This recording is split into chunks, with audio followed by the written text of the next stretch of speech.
Cardboard మరియు ice cream పుల్లలతో super idea. First ice cream పుల్లలు తీసుకొని కార్డ్‌బోర్డ్ మీద ఒకదాని పక్కన ఒకటి అతికిస్తూ మొత్తం అంటించేయండి. ఇప్పుడు పెయింట్ డబ్బా తీసుకొని నేనైతే red colour and gold colour తీసుకున్నాను. పైన కింద రెడ్ కలర్ వచ్చేలాగా, మధ్యలో గోల్డ్ కలర్ వచ్చేలాగా పెయింట్ చేసుకోండి.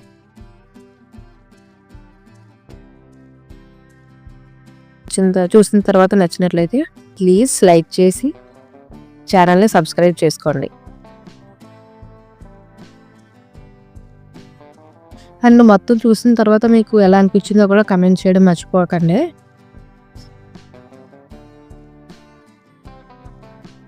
ఇప్పుడు ఒక బౌల్లోకి మైదా పిండి తీసుకుని అందులో వాటర్ వేసుకుని ముద్దలా చేసుకోండి.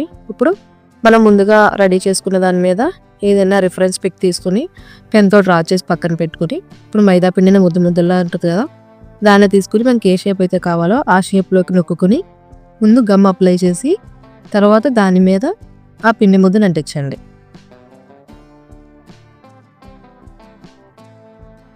సేమ్ అదే విధంగా మొత్తం అన్నీ అంటించేయండి.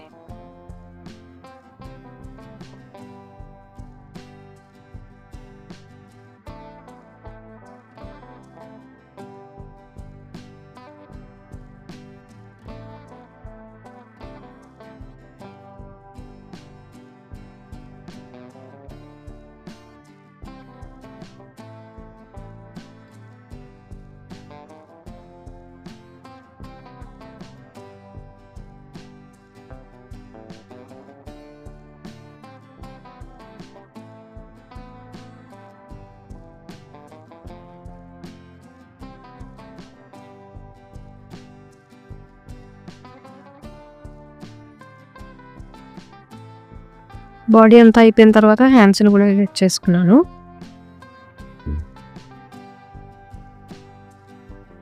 సైజ్ కొలుచుకొని మనకి ఎంతవరకు కావాలో అంతవరకు ఉంచుకొని మిగిలిన కట్ చేసుకుని చూపిస్తున్నట్టు అంటించేసుకోండి.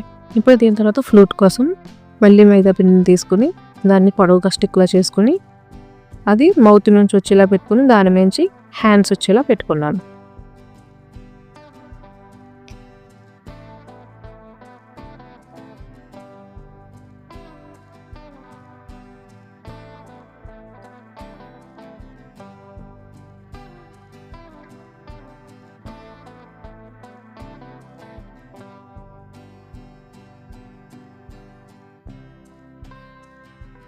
అది చేతిలోకి చిన్న చిన్న కడియాల్లో అనడం కోసం స్మాల్గా స్ట్రైట్గా రౌండ్గా చేసుకుంటూ కడియాల్లో పెట్టుకున్నాం.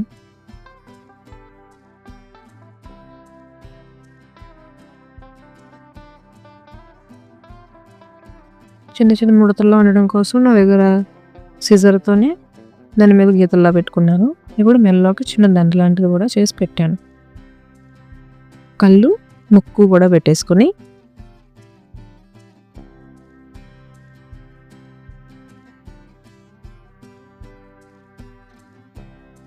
బాడీ అంతా అలా వచ్చిందనమాట. ఇప్పుడు ఇంకా కిందన ఫ్లవరింగ్ ఉండడం కోసం స్టెమ్ లాంటిది తీసుకుని దానికి పువ్వు లాంటిది అటాచ్ చేసి పక్కన చిన్న చిన్న లీవ్స్ లాంటివి పెట్టుకున్నాం. ఇప్పుడు వీటికి మీ దగ్గర ఉన్న వాటితో మళ్ళీ కలర్స్ చేంజ్ చేసుకోండి. కలర్ మొత్తం చూపించాలంటే వీడియో లాంగ్ అవుతుందని నేను జస్ట్ ఫైనల్ లుక్ చూపించాను.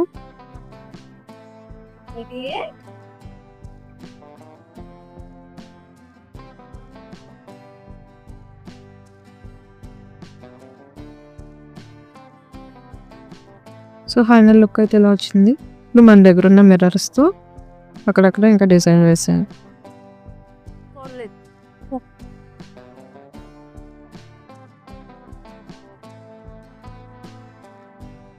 బ్యాక్ సైడ్ మేక్ తగిలించడం కోసం చిన్న దారం లాంటిది పెట్టేసుకుంటే ఫైనల్ లుక్ ఇలా వచ్చింది. బొట్టు పెట్టిన వీడియో మిస్ అయింది, అది కూడా పెట్టేయండి.